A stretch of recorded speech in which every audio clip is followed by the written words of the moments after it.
Hey there, I'm going to make a quick video on the history of traditional Irish music. It all started when the Celts came to Ireland in around the 1st century AD.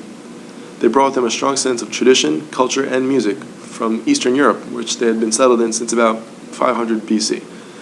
In Eastern Europe, they were influenced heavily by the cultures in Asia as well as North Africa. The most popular traditional Irish instrument is the harp, and there's evidence to suggest that the harp started its life in Egypt. The harps that they played back then were smaller than the ones you see in a modern concert hall. They would sit on your knee and only have enough strings to make a couple of scales.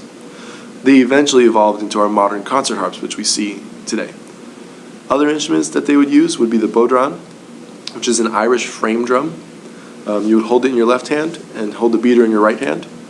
They would use the fiddle, which is exactly the same as our modern violin, except musicologists use the term fiddle when referring to folk music.